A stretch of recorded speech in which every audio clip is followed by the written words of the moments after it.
there, and welcome back to another video from English Solutions for Business and Life, your favorite English school. Now, today we have Unit 1 for you, the pre-intermediate student, and don't forget that we're working on our global English book.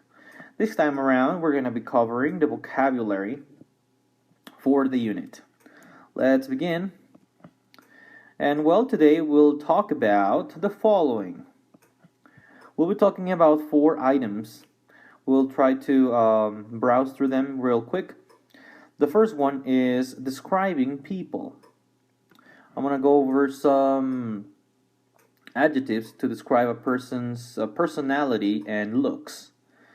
Talking about looks, we also are going to talk about the expression look and look like. Very similar, used in different ways.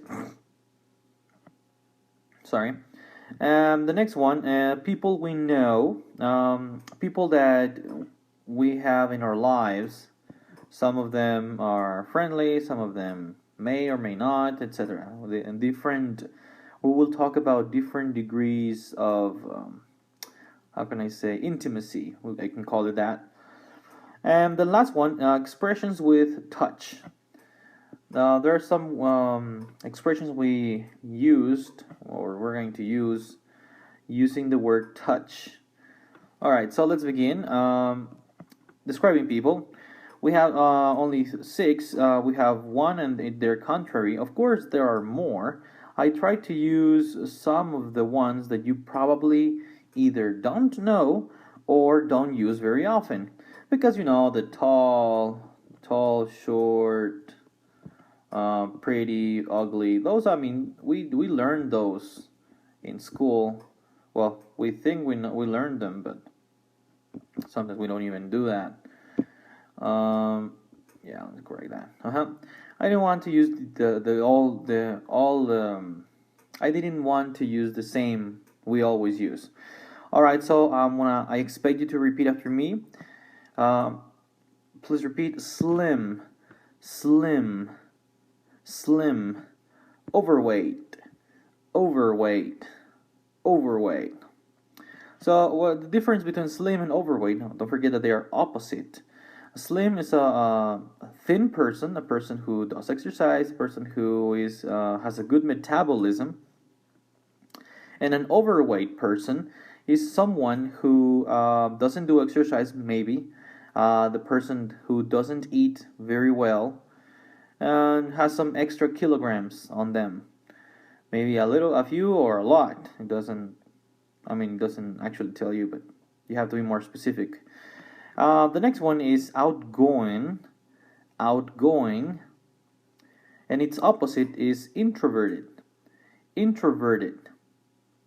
Now, outgoing would be a very confident person, friendly, very sociable, whereas introverted would be shy, maybe not sociable at all, or very little sociable, someone who doesn't speak much in reunions or parties. The next one would be nice, nice. And its opposite, well, somehow its opposite would be obnoxious, obnoxious.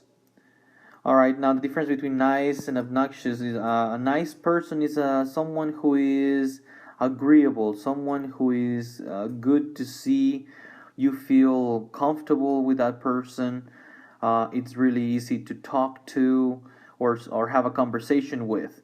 Whereas obnoxious is someone who you probably do not like, someone difficult to talk to, as with probably a bad attitude or an aggressive attitude, etc., etc. Let's have some examples here. Number 1, he used to be the slimmest of the class, but now he's overweight. Yeah, it never happened to you when you have those reunions from school after 10 years, and those guys who were slim, very fit, now they're overweight. Or the other way around, they were the chubby guy in the classroom, and now they're slim or fit. The next one, I consider myself an outgoing person. I normally talk to people and it's easy for me to make friends. Okay, so this person seems confident. This person talks, and this person also makes friends with no difficulty. So yeah, this is probably a nice guy, or also an outgoing person, somebody who is confident in the socially speaking, confident. Okay, so now the next item would be the expression look and look like. So whenever we use the expression look, we're going to use an adjective after it. And whenever we use look like, we have two ways we can use look like. We can ask for someone's appearance, or we can provide our opinion about a situation, our perception of the situation. I'm going to give you an example of this right now. Now, look. Examples, she looks so pretty with that dress. Okay, so we have the expression looks and we have a adjective. So pretty. Now in the second one, we have he looks friendly. Let's go ask him.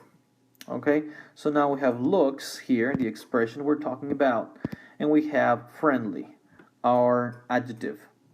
In the third one, we have they look normal to me. Why are they so expensive? Okay, now we have look, and we have our adjective, which is normal, and we have a little extra information to give us a context on that situation. Now, look like. What does she look like? That's a question. So remember, we can ask for somebody's appearance, and the answer is she's tall and pretty.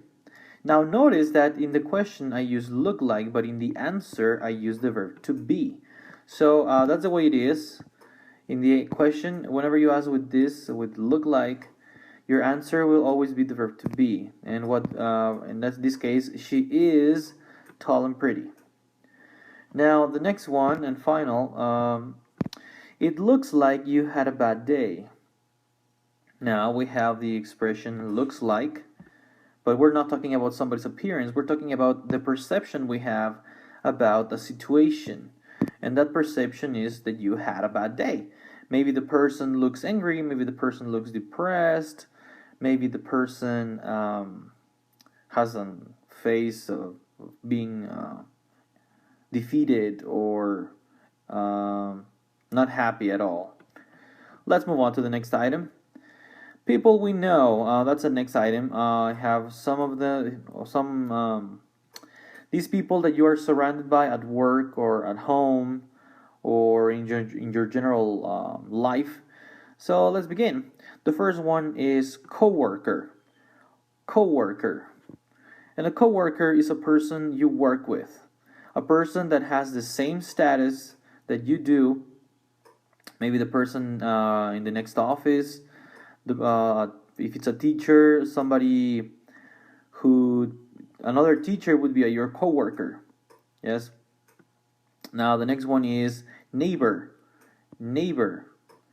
Your neighbors are all the people that live around your house. Yeah, the guy next to the left, to the right, and in front of your house. Those are your neighbors. But pretty much everybody who lives in the same neighborhood. That's what it's called, neighborhood. The same area are neighbors. The next one is one that we don't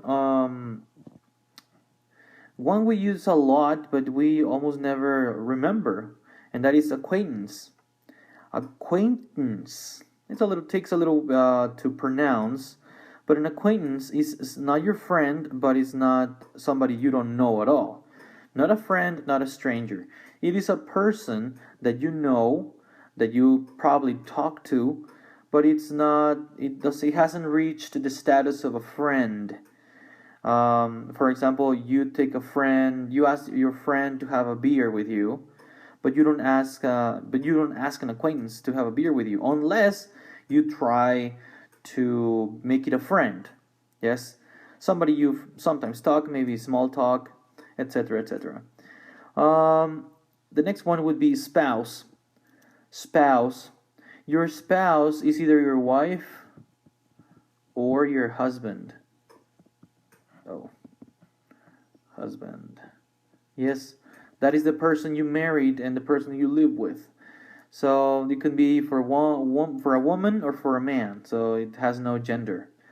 And the last one would be relative. Relative. And your relative is somebody you are related to by blood. For example, it can be an uncle. Hold on. It can be an uncle. It can be an aunt. It can be a cousin. Everybody who is blood related to you is a relative, part of your family. Okay, let's move on to the next one. We have some examples with these. For example, we visited a couple of relatives during our stay. So let's say we went to another state here in Mexico, or we went to the United States, and during our visit or trip, we decided to visit these people. The next one, the neighbor won't stop playing his music out loud at 12 every day. So this person, their neighbor, the person who lives next to us or in front of us, keeps playing the music very loud at 12 every day. That seems like it's gonna be a problem. Now, the third one, you don't ask an acquaintance to lend you money. Yes, this is just like a recommendation. An acquaintance, somebody you know, but it's not your friend. Probably would not be a good idea to ask for money. Unless it is because you don't have money at the moment and you will pay it right away. I mean, later in the day or right the next day. But that's not a good idea to do. I mean, probably you will get a no for an answer if it's an acquaintance. Alright, now the next one, we have the expression touch. Now we have the expressions keep in touch, get back in touch, and to be out of touch. Don't forget that the pronunciation is like it doesn't help. Like, how can I explain? Because normally when we pronounce this, not always, maybe I'm not talking specifically about you, dear listener, we tend to say touch, and that is not correct. Let's imagine that we don't have this and we have a I will go with O. I don't know that it's not exactly accurate, but it's the closest, touch. So the sounds would be like in I don't like this. Let me erase that so it doesn't look ugly. Yeah, so we have one more time. We have keep in touch, get back in touch, and be out of touch. Let's give some examples with those. Number one, we always try to stay in touch. We text every now and then. So stay in touch. Oh, made a mistake there. Stay in touch means to continue with having contact with that person through text, through phone, through email, etc., etc. So you don't lose touch, you stay in touch. Now the second one, it took 3 months until we got back in touch. So in this case, we got back in touch. So this means that these two people, I and the other person, we lost communication for 3 months. Yes, and after those 3 months, we got it back. We started texting again. Maybe received a phone call. Maybe received a Facebook request, etc. Now the next one, we have been out of touch for over a year. This is very similar to the previous one, but this time that the contact has not come back. So out of touch means no contact, no email, no text, no nothing. Pretty much what you do with your ex-girlfriend when you break up. Now, one tip before we go, use your expressions the next time you have a chance. I know it sounds difficult, you will probably not remember, but whenever you have the chance, whenever you have to write a text or express yourself in English, in the English language, try to use your expressions. They really help. You will not learn them by listening to a video like this or watching a video like this. You will learn them by practicing them in your everyday activities. All right? So that'll be it for today. Thank you very much for watching. This is Emmanuel Cruz. and I'm really happy to help you out on your English grammar and vocabulary. Have a nice day. Bye bye.